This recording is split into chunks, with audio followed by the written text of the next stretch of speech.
नमस्कार बच्चों, NCERT coaching में आप सभी का स्वागत है।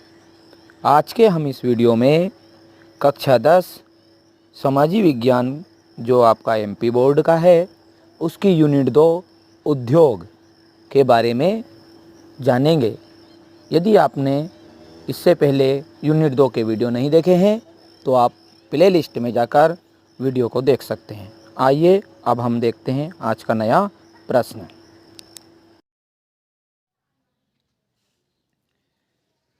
तो बच्चों, आज का एक हमारा नया प्रश्न है, स्वामित्व के आधार पर उद्योग कितने प्रकार के होते हैं।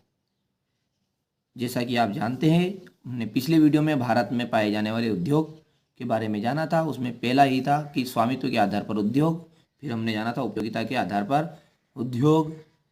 इसी प्रकार हमने 5-6 प्रकार के उद्योगों के बारे में जाना था। आज के इस वीडियो में हम जानेंगे कि स्वामित्व के आधार पर उद्योग कितने प्रकार के होते हैं।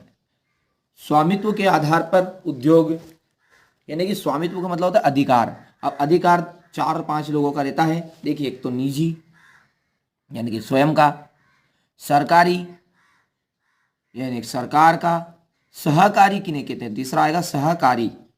सहकारी ऐसे उद्योग होते हैं कि जिनका संचालन समितियां मिलकर चलाती है, जैसे दूध डेयरी हो गई, उन्हें बोलते हैं सहकारी।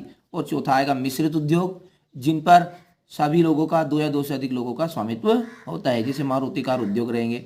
चलिए अब आते हैं प्रश्न के सबसे पढ़ी। देखिए, स्वामित्व के आधार पर उद्योग 4 प्रकार के होते हैं और सबसे पहला है हमारा निजी उद्योग।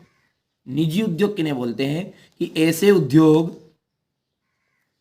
जो स्वयं के स्वामित्व में होते हैं, अर्थात जिस पर मनुष्य का स्वयं का अधिकार होता है, ऐसे उद्योग को निजी उद्योग कहते हैं। उदाहरण देख लीजिए इसके, टाटा स्टील संयंत्र और रिलायंस इंडस्ट्रीज और एप्पल इंक आदि। इनमें से एक उदाहरण आप कोई सा भी लिख सकते हैं। टाटा स्टील संयंत्र यानी जो टाटा की कंपनी है वो क्या है, निजी है।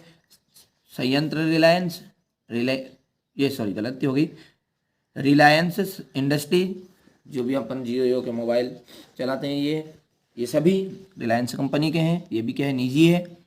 तो समझ में आया, निजी उद्योग किन्हें कहते हैं, ऐसे उद्योग जो स्वयं के स्वामित्व में होते हैं, निजी उद्योग कहलाते हैं। उदाहरण है टाटा स्टील संयंत्र और रिलायंस इंडस्ट्रीज आदि।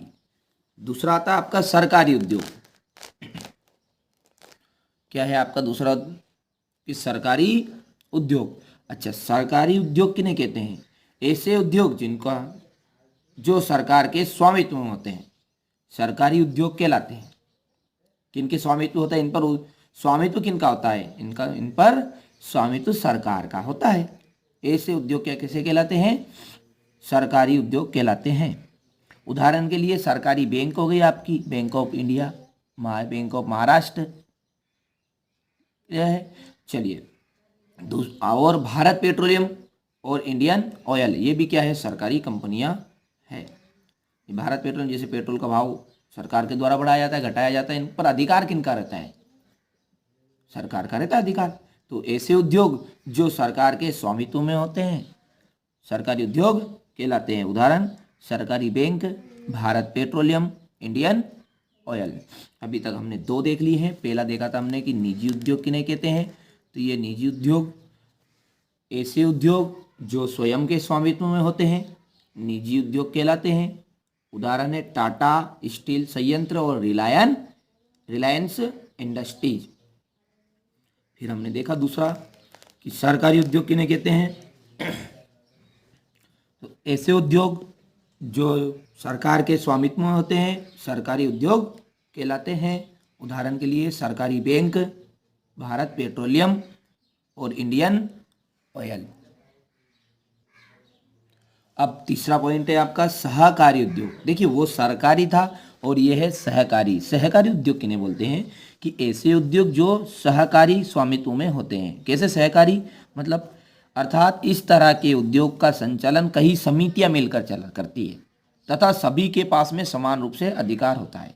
जैसे मान लीजिए एक दूध डेयरी होती है, उसमें हम समिति बनाते हैं और सभी सदस्य रहते हैं मेंबर, और मेंबर चाहते हैं जो सहकारी उद्योग सरकारी डेयरी रहती है उनको अपन देखते हैं उसमें समितियां रहती है और समितियों में जो यदि मेंबर चाहते हैं तो वो अध्यक्ष बदल सकता है, डेयरी दूसरे के हाथों में सौंप सकता है। तो ऐसे उद्योग जिन पर सहकारी स्वामित्व होता है, सरकारी मत लिखना आप, सहकारी यानी सबका समान रूप से अधिकार होता है, वो उद्योग सहकारी उद्योग कहलाते हैं। अर्थात इस तरह के उद्योग का संचालन कई समितियां मिलकर करती है तथा सभी के पास में इनका अधिकार समान रूप से होता है। उदाहरण है सहकारी चीनी मिल और दूसरा है दूध डेयरी। क्या उदाहरण? सहकारी चीनी मिल और दूध डेयरी। समझ में आ गया है? 3 हो चुके हैं। अब चौथा देखते हैं। अब चौथा है हमारा मिश्रित उद्योग। ऐसे उद्योग जो किन्हीं 2 या 2 से अधिक लोगों के स्वामित्व में होते हैं। ये 2 या 2 से अधिक के स्वामित्व में होते हैं, ऐसा भी लिख सकते हैं आप। ऐसे उद्योग जो किन्हीं 2 या 2 से अधिक के स्वामित्व में होते हैं मिश्रित उद्योग कहलाते हैं। यानी कि मिक्सचर, सीधी सी बात है। ये वो 2 या 2 से अधिक लोगों के कितने भी हो सकते हैं, कोई सीमा नहीं है इसकी।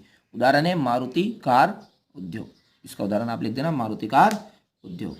देखिए तो इस वीडियो में हमने क्या क्या जाना वो एक बार देखते हैं। देखिए इस वीडियो में हमने जाना कि स्वामित्व के आधार पर उद्योग 4 प्रकार के होते हैं। नंबर 1 है निजी उद्योग, नंबर 2 है सरकारी उद्योग, नंबर 3 है सहकारी उद्योग और मिश्रित उद्योग। तो निजी उद्योग, ऐसे उद्योग जो स्वयं के स्वामित्व में होते हैं, निजी उद्योग कहलाते हैं। उदाहरण है आपका टाटा स्टील संयंत्र और रिलायंस इंडस्ट्रीज। अब दूसरा था हमारा सरकारी उद्योग।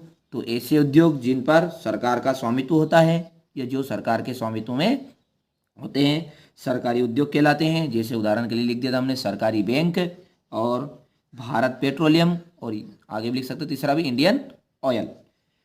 अब जिसके बाद में तीसरा जाना था सरकारी उद्योग, सहकारी उद्योग, गलती से बोल गया, सहकारी उद्योग ऐसे उद्योग जो सहकारी स्वामित्व में होते हैं सहकारी उद्योग कहलाते हैं।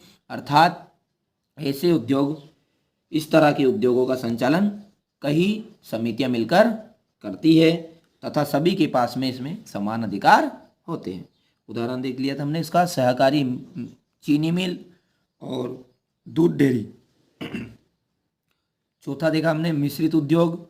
ऐसे उद्योग जो किन्हीं 2 या 2 से अधिक लोगों के स्वामित्व में होते हैं उन्हें मिश्रित उद्योग कहते हैं। उदाहरण के लिए मारुति कार उद्योग। तो मिलते हैं बच्चों अगले वीडियो में। जब तक आप इसको अच्छे से कंप्लीट कर लीजिएगा।